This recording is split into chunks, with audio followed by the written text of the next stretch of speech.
May butag sa tanan ng igsoon. So sa mga kausapa kita kita tanan nagpasalamat sa mga nagpuso nato. Akong pasalamatan ang tanan magamay ug madako nga imong gipahinungod para lang ma-successful ang atong ikatulong anibersaryo. Tinuod wapo gyud sa tan-aw sa ganig sa ikaduha. Akong i-compare ang mga pictures pa murag lami ni sa tan-aw. Naman tay file ko. Wapong gyapon to, pero mas ganahan ko kini murag lami sa mata ba dili gyud nga dili nga sini murag sakit. Wapo sa tan-aw nang picture sa kuan. So ingana lagi po na to ating alis yung tuig kay minus man yun ni gasto. Chok ra biya ni. Kuna lang kaning kuan ay katong tarpaulin. Noon magamit nga litong tarpaulin o kanang mga tintin pero libo kape nang yan kadako ay libo kape na. Kini chok lang yun siya. Na kini katulina duha ka buok unta butang talang tag-11 o kabalo kay buot ko kwarta na dito sa eskwelahan nagpalit ko sa among kantin kay tuwa dito kuan. Ano kabalo pila to. So, dalaygon ang Diyos, tinuod ning kining tema na to nga nakit-an diri bearing fruit o namunga. Walang kadlaw milabay sa atong anibersaryo namunga. Dalagin tayo bagong membro, ang anak ni Titit. Dalon yun ang Titit dire, halag magbulag na siya mabalik to sa simba. O, namunga na ta, mag-speak yung tayo na hinay, yung tayo nga kuan. Nalabihan ni si Silito. Silito mo? O, Brado Silito, napod ng katong kuan ala tayo kabilinggan katong duha ka kuan diri hamtong ng mga babay. Pero kuan na gito nakasugod naman to sila basta mo balik na gyapon to mingaon na gyapon to sa pulong. So dalay ko ng Dios maayo gyud ang Ginoo. Kulang lang to gitarista pero okay na to aslay. Mas gwapo okay man gyapon to. Wala may mas gwapo ganito ingato kay atong tingog gyud madungog. Dili ang accompaniment So, kita magdugay ng igsoon kay kuan. Wala namang tingiti. Aw. Naa naman gud ning kuan ba? Kung ano nagitimailhan, nanay mga sign ba? Kanang mga leader nato sa kalibutan, mura na jud. Kung mag-monitor ka sa FB, murag na gyud mga dimailan. Then usa akong ikaw sa inyo ha. Magtanong gyud ta. Moabot ang panahon di patamatay 20 years ako gani kung panalanginan sa Ginoo. 54 plus 20, 74. Uy pa na. Basko pa ganit ng isuong sister Ben daw, 71 sa kap gaiter. So, ang Biblia magod kung imong basahon diha sa pinadayak o sa Revelation diha sa in English, nag-ingon jud na siya diha nga mabot ang panahon nga ang adlaw init na jud kayo o kanang mga tao nga bitaw mutonglo na gani uban sa Ginoo tungod kay ang init sa panahon sa adlaw magpamahit na. Natin na siya biblically written din na siya. Karon nato na bantayan limuot na jud kayo. Di pa kita giulan pero limuot gyapon. So ako na niguro lang jud ko sa kumbalay. Halag ignon ko ninyo kuan. Nagtanong ko balite kay ang balite ako natanawan bisag dili gyud mo bisag mag-ulaw tan-aw puno sa balite dili gyud siya malaos kayo na bahalag moingon mo patanan nagkapre ako gatuo ko na falling angels kanang nangahagbo nga mga anghel gikan sa langit basig usa na sila pero kung ano ta masulawan man na sila sa tuwa munang magpalayo na sila kung so ang ako lang ato panagana kay buhi pa magunta nga time. Mga kwanta po ta, iginan na sa Ginoo. Naghatag na kong mga sign, gisulat na na diya, huwag yung manangandam. Manangandam ta. So, dito magdugay, dito sa mga eskwelahan, dugay na kayo siya nga mag-istoryahan. 2006. Natapok may mga maestra, close pa kay may karon atong panahon na mas gwapo yun ng gamay ra. Kaya na ang panakiusa. Nabantayan ako, nagkadako ang among eskwelahan, nagkagrupo-grupo mi. Sa una, gamay na kayo mi kay ibutang tala pagsulod na ako dito, grade 8 or si Kanyar, high school pa mi ang among dito. Wala pa mi third year o kanang grade 9 ron o grade 10. Pila na ka maestra. Pero hiusa mi mo na nice good na sa ka maestra na ingon sa kuan. Sa among grupo nga natapok ra gyud mis faculty ron nga. Hala, Kay kabalo mo gud siya nga murag ka paggamit ako sa Ginoo. Siya tinuod pa na Sir Putis nga pag-abot na to sa langit dili na ta mag-ilhanay dito. Wala na kuno ta di wala ta kaila kung kanang Spirdi akong anak o si Alex akong kauban sa simbahan. Kinsa pa na si Sandara ka close friend sa akong anak. Sige na nagtapad ng duha. Pareha na po ng Sandara o Sandra ay Sandra Sandra. So ginamo kailan nila may iyang pangutana sa akong kaubang maestra nga akong tubag mura lang po ni ka nakunarikol pero dili na ako gusto ko magtuon ato kay na lang ako mura. So sukad niya ato nagtuon jud ko bahin ana nga mag-inanay baga ka dito sa langit kung maabot na ta sa langit then mauna ni siya ang akong i-share ninyo ron. November 10, 2006, primero na ako ning gi-share dito sa haya sa papa sa akong kaubang maestra. Ato po ni siya iskutan ron. So, matuta sa pulong sa Ginoo sa atong Biblia, dito magdugay, Mateo 22, Kapitulo 22, versikulo 23 paingon sa 30. Versikulo 23 paingon sa 30. So, ang pulong sa Ginoo nag-ingon sa mao gihapong adlaw may mga Sadusiyo nga miduol kang Hesus. Kini sila ang miingon nga dili mabanhaw ang mga patay. So panahon ni Kristo na pagyud mga tao no mga ituupod nga dili pa mabanhaw ang mga patay. So padayon ka, miingon sila magtutudlo ilagignan si Kristo. Nagingon si Moses, kung mamatay ang usa ka tawo nga walay anak, ang iyang igsoon kinahanglan mga sawa sa byuda sa namatay, aron makabaton sila mga anak nga ilhong iya sa namatay. Karon may 7 ka magsuong lalaki na minyo ang kamagulangan og namatay nga walay anak, busa ang iyang byuda gipangasawa sa ikaduhang igsoon. Unya ang ikaduhang igsoon namatay usab nga walay anak ug mausab kini ang hitabo sa ikatulo hangtod sa ikapito. Sa katapusan namatay ang babay. Karon sa adlaw nga banhaw na ang mga patay, kang kinsa man siyang asawa nga silang tanan naminyo man kaniya. Si Jesus mitubag kanila, pagkasayop ninyo o kini hitabo kay wala man kamo nasayod sa kasulatan o sa gahom sa Dios. Kay kung banhaw na ang mga patay, may sama sila sa mga anghel sa langit o dili na magminyoay ang mga lalaki o mga babae. Mag-ampot na. Dalaygon ko nga Diyos, Father God, imo ni nga pulong, ikaw maghatag ka nako sa kaalam, ikaw maghatag ka nako sa giya man, Father God, Ginoo. Aron ang akong pagbakbak ini sa mga imong katawhan karong buntaga, amahan, Father God, Ginoo. Maklaro nila, masabta nila. Father God, salamat sa imong balaang Espiritu nga maoy mo pasabot kanamong tanan amahan paligad Ginoo usmo nako amahan paligad Ginoo imong kaalam akong saligan dili ang akong kibalo. Father God, nagtuo ko nga amo ning madawat nga kamatuoran.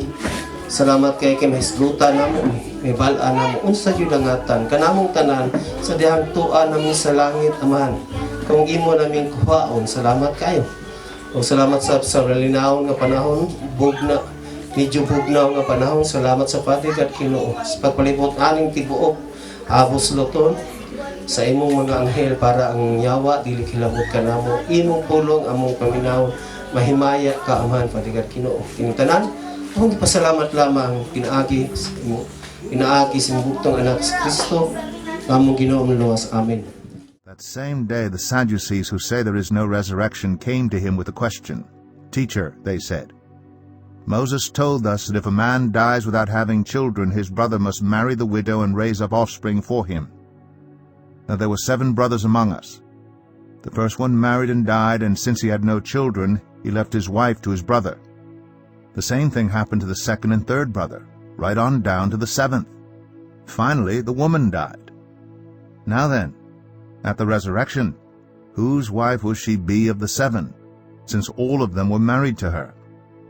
Jesus replied, You are in error because you do not know the Scriptures or the power of God. At the resurrection, people will neither marry nor be given in marriage. They will be like the angels in heaven. Maginhanay mi sa langit. Pag abot na ko sa langit, maabot mo na siya, kaya lagi na siya sa kuha. Kaya pagka, kung nakita, kaya yung namataan mag-yun, kaya nga na akong now. Ang problema ako, makailagan ko niya, budagan na siya sa kuha.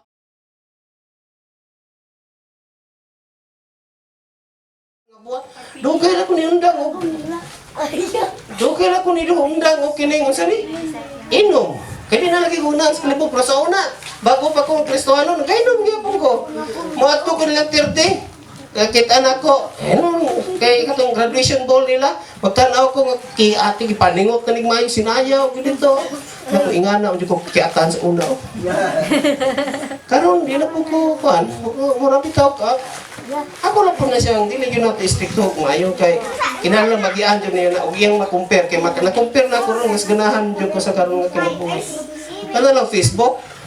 Tinya sa mga tingalir, gikan mga murag na kuan jud na siya. Ayaw na wakwak jud ko na eh. Wakwak jud ko na.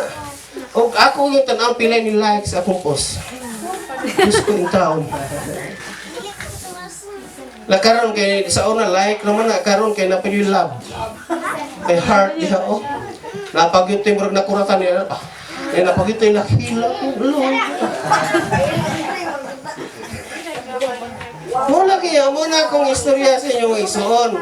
Mahibalaan mo nga duol na kas Ginoo nga balaan na ka. Kung dili na kay ka kini sa kalibutan nga pangitabo og mga makita nimo sa dili na kay ka connected anak. Na ako gagamit ko Facebook pero sultian ta mo kung naa ko ito 2 ka oras kintay ka tanong Facebook gabasa kog article anak pang-Kristohanon para pud ako ma-share sa inyo. Dili yun na ingon nga matay yun itong amigo na ko. O, kita man ni ugma, kay Clonis man ugma. Wala lagi ni mo ito gilike nga post na ko lagi. May na lang to kay 129, ay, 130 lang dato kung ano pang gilike.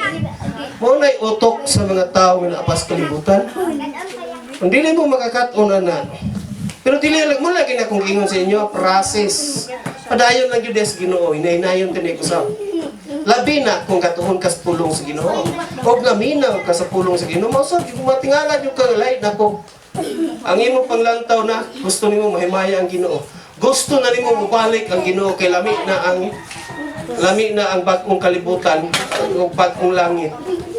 Dili karon nga pagmata na ko ganabuntag sa iyo, agay, kasakit sa kong hawa. Nawalis mga akong sinina, nabugnawan. Wala na sa langit ay. Ano dili mo yung gusto ko ng langit. So, muna mga igsoon, dili na natudugayon, no? Final words lang. Nako, ibilin diya sa inyo ha. Juan 8:32. At least naklaro na to. Hindi. Palangga man yung nako ka, kay kinamanghuran niya babae, pedyo ka, di na ko kailan sa langit. Sige lang. Nadawat na nako na, ang ako lang paningkamutan, di yung kumuundag ampo ni mo. May langit yung ka. Amen. Mr. D, lain na pa po Mr. D, sultian ta mo. Palangga niya na yung isuon, pero na ipagkasalista po ni. Ano man. Gahapon sa kasi kagad-agad giigna na nako ning bataan na koy kitikoy man sa iyang kanako ani kung mosaka kag agad-agad dal-ang imong manghod para pod makakita unsay view kay gikan sa agad-agad makita na nimo ning katong kuno kita na ko nang spiritual ba kanang high school sa pukaan makita na tong amuang eskwela sa una di pa to makita kay masabog man lubi nya kining mga first floor naman ang among eskwelahan karon kay na may mga second story so masabog basta sa lobby nga mo makita na ni wala karang tambakan di eskwelahan no di gusto na ako makuyog si Inday ni Terte naipagka santulong tay kuto nananguyog sila sa iyang mga amigo dito sa Gadagan wa gid ko yung kayang mga madintawan pero kabalo mo ko palangga niya na wa gyud mo ipukawa Nagyod ni mo pukawa. Ako kung kinanggulangan anak, medyo tipas mo yun siya. Wala, giampon niya po ko niya. Wala na ko mabuhat. Ako na gusto. Nangalat. Buta na to. Pero mula na itong ingon, nakatuna na to ron. Na di, tanan yun din na itong pag-ampo. Naagyo na, gitigom na sa Ginoo. Wala na ingon nga, tabi. Wala na ilami imong pag-ampo, labi na kaluwasan sa kalat. Kung sa ito nga versikulo, ano? Juan 8:32. Akong basahon sa inyo, 8:32. 32. Ang pulong sa Ginoo. Mahibalo ka mo sa kamatuoran o ang kamatuoran maghatag kaninyo kagawasan. Mano ni ang akong gigputang ninyo sa kamatuoran. Nga kumabot ita sa langit, dili na ta mag-inhanay. O fair ang Ginoo, maayog yun ang Ginoo. Kaya nga naman, ang akong gigaranti sa akong istorya sa inyo, kung ibutang ta lang, usa sa akong anak, isampo lang, wala dyo ko kaampo anak, nga wala mahilangin, at least, dili dyo ko gapuan dito sa langit. Kaya itaw, wala ko gamahay, wala ko regrets diya sa Ginoo. Anong ingani man ni Lord? Kung dili manipayon ko dito, kay giiris man niya. Huwag ang iyang gibuhat nga bago nga kalibutan o bago nga langit, manindot yun. Magkasira gyapon ko ninyo, ano? Sa sunod na po nga, panahon, galay ko ng Diyos, akong ihatag sa MC. Ang antatag dungog o himaya atong ipahinungod sa atong buhi nga Dios, no? Atong ihalad ang atong nga tingog bisag yabag or maayo tag tingog. Dawato na sa Ginoo, no? Basta kinasing-kasing nga ato ang ihalad ngadto sa atong buhi nga Dios. Dungog og himaya. Dungog og himaya sa langit ug sa yuta, ang tanan o Diyos kanimo lamang. Kay ikaw puno sa gugma nga walay katapusan, o Diyos awiton ko ang gugma mo. Inong Diyos mahigugmaon sa tanan, tagos kang daygunog simbahon ug halaran. Ang tanan kong gugma ginatugyan ko kanimo, ang kinabuhi ko Diyos kanimo lamang. Dungog og himaya sa langit ug sa yuta, ang tanan o Diyos kanimo lamang. Kay ikaw puno sa gugma nga walay katapusan, o Diyos awiton ko ang gugma mo. Noong Diyos mahigugmaon sa tanan, takos kang daygunog simbahon ug halaran.